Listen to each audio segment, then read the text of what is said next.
Morning children, welcome to Hindi grammar class. Children, आज हम पाठ 2 वर्ण विचार पढ़ेंगे, फोनोलॉजी। सबसे पहले हम मीनिंग पढ़ लेते हैं वर्ड का। लेटर का मीनिंग क्या होता है? ठीक है, वर्ड का मीनिंग होता है लेटर। तो हम बात करते समय अर्थात बोलते समय शब्दों का प्रयोग करते हैं।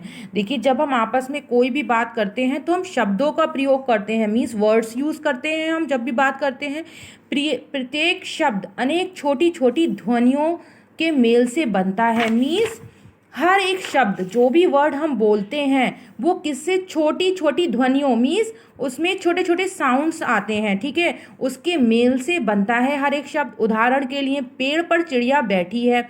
वाक्य में 5 शब्द हैं। देखिए, पेड़ पर चिड़िया बैठी है, इसमें यहाँ पर देखिए 5 शब्द हैं।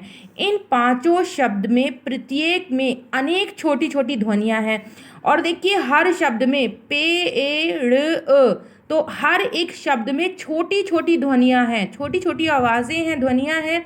लिखित रूप में ये ध्वनियाँ वर्ण कहलाती हैं। अगर हम इसे लिखित रूप में लिखेंगे तो ये ध्वनियाँ क्या, छोटी छोटी ध्वनियाँ वर्ण कहलाएंगी, मीन्स लेटर कहलाएंगी। हर एक लेटर, जैसे देखिए यहाँ पर पेड़ लिखा है तो पापे एक ही मात्रा प्लस ए लिख देंगे, ए हलंत लगा देंगे इसके नीचे, ड़ अ। और देखिए, ड़ा पे कोई मात्रा नहीं तो आप यहाँ छोटा आ लिखेंगे, तो इससे क्या बन जाएगा, प ए ड़। तो यहाँ पर ये सारी छोटी छोटी ध्वनियाँ निकल रही हैं। ऊपर दिए गए वर्ड प ए ड़ अ प अ र अ आदि शब्द की सबसे छोटी ध्वनियाँ हैं। मीन्स अगर पेड़ शब्द है तो ये इसमें जो ध्वनियाँ निकल रही हैं ये सबसे छोटी छोटी ध्वनियाँ हैं। इनके और टुकड़े नहीं हो सकते। क्या आप इनके टुकड़े, शब्द के टुकड़े तो आप कर सकते हैं अलग अलग ध्वनियों में, लेकिन ये जो वर्ड है, लेटर है, क्या आप इसके टुकड़े कर सकते हो? नहीं कर सकते। इस प्रकार वर्ण भाषा की वे सबसे छोटी ध्वनि है जिसके और टुकड़े नहीं किए जा सकते। वर्ड मीन्स क्या होता है, लेटर। लेटर भाषा, किसी भी लैंग्वेज की एक वो छोटी ध्वनि है, एक वो छोटी आवाज़ है कि जिसके हम टुकड़े और नहीं कर सकते। अब देखिए, वर्णों की प्रकार की बात करते हैं, काइंड्स ऑफ लेटर्स। देखिए, हिंदी वर्णमाला में 3 प्रकार के वर्ण हैं, स्वर, व्यंजन तथा अयोग्यवह। अब देखिए, स्वर की बात करते हैं, मीनिंग वॉवेल्स, ठीक है, इंग्लिश में से वॉवेल्स कहेंगे। तो जिन वर्णों का उच्चारण किसी अन्य वर्ण या ध्वनि की सहायता के बिना किया जाता है। उच्चारण मीन्स क्या होता है, प्रोनाउंसिएशन, उसको बोलते हैं। तो जिन वर्णों का उच्चारण किसी अन्य वर्ण, किसी दूसरे वर्ण मीन्स लेटर या ध्वनि आवाज की सहायता के बिना किया जाता है, उन्हें स्वर कहते हैं, ठीक है। स्वरों का उच्चारण करते समय मुख के भीतर की वायु बिना रुकावट के बाहर निकलती है। मतलब वायु मीन्स क्या होता है, जो मुंह के पास जो आपकी हवा होती है वो बिना किसी रुकावट के आपके मुंह से निकलती है। हिंदी वर्णमाला में स्वरों की कुल संख्या 11 है। अब देखते हैं, यहाँ पे बात करते हैं। स्वर है आ ई उ रे, ए ओ। तो ये सारे स्वर हैं। स्वर के भेद पढ़ लेते हैं, काइंड्स ऑफ वॉवेल। देखिए, स्वर के 2 भेद होते हैं, ह्रस्व स्वर और दीर्घ स्वर। ह्रस्व स्वर मीन्स शॉर्ट वॉवेल। अब देखिए, जिन स्वरों के उच्चारण मीन्स प्रोनाउंसिएशन में कम समय लगता है, जिसमें समय कम लगता है, उन्हें ह्रस्व स्वर कहते हैं। ह्रस्व स्वर 4 हैं, अ ई उ रे।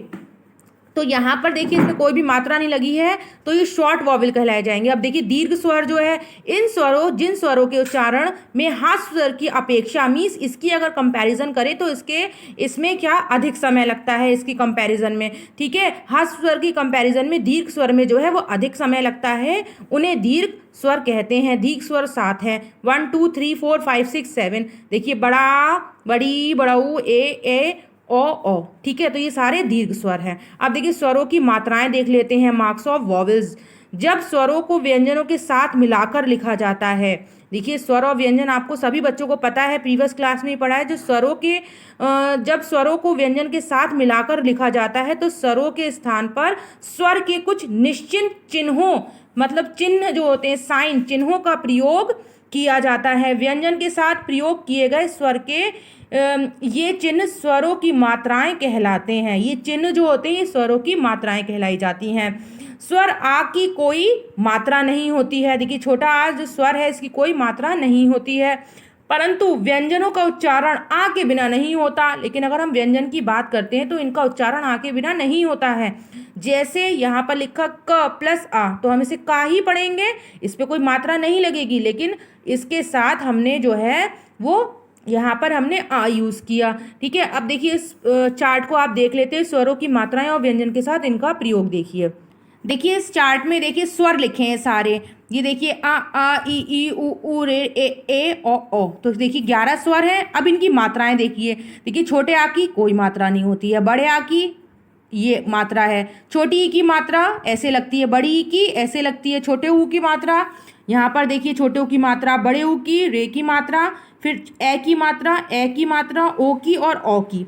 ठीक है, अब देखिए व्यंजन, व्यंजन और स्वर। अब देखिए व्यंजन के साथ जो है वो हम स्वर कैसे लिखते हैं। जैसे हमने का लिखा और ये स्वर हैं, पहले हमने व्यंजन लिखा, अब व्यंजन के साथ हमने स्वर को प्लस आ जोड़ दिया।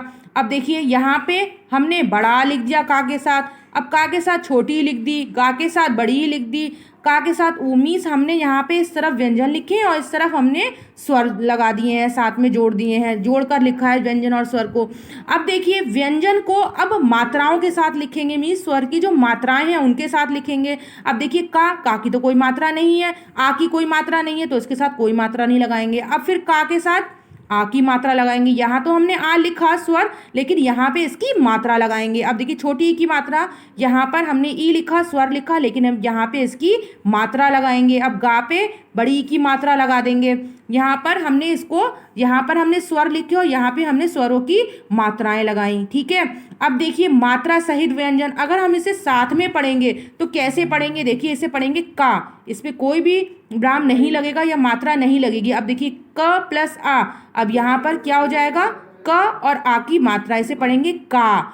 और यहाँ पर क्या हो जाएगा, का छोटी ई, ये छोटी ई की मात्रा है तो क्या हो जाएगा, ये की।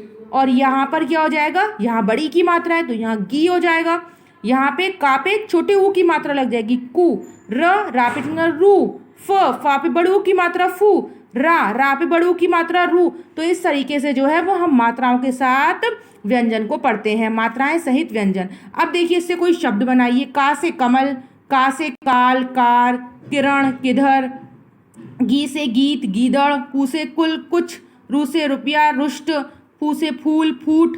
ठीक है, रू से रूढ़, रूप, मृत से मृत, मृग, मृग, मृत। ठीक है, तो इस तरीके से हमने जो है वो मात्राओं के, इससे जो है मात्रा सहित व्यंजन से हमने यहाँ पर शब्द बनाए हैं। तो बच्चों आपको समझ में आ गया, वर्ण मीन्स लेटर होते हैं और वर्णों के प्रकार जो होते हैं वो 3 होते हैं, स्वर, व्यंजन और अयोग्यवाह। ठीक है, स्वरों के 2 भेद उसको डिवाइड कर दिया है, ह्रस्व स्वर और दीर्घ स्वर। ठीक है, ह्रस्व स्वर जो है वो 4 होते हैं और दीर्घ स्वर जो है वो 7 होते हैं। तो ये सारी चीज़ें जो हैं वो आपको लर्न करनी है। देखिए ये सारी स्वर और व्यंजन तो सभी को याद होते हैं, लेकिन इसको जो है डीपली आपको पढ़ना है वर्ण विचार में। और इस चार्ट को अच्छे से आप लर्न करेंगे, मात्राएं देखेंगे तो ये आपको समझ में आ जाएगा। Okay children, this video is completed, go through and revise it. In next video I will explain next topic of this chapter. ये व्यंजन पढ़ेंगे हम नेक्स्ट टॉपिक पे। Okay children.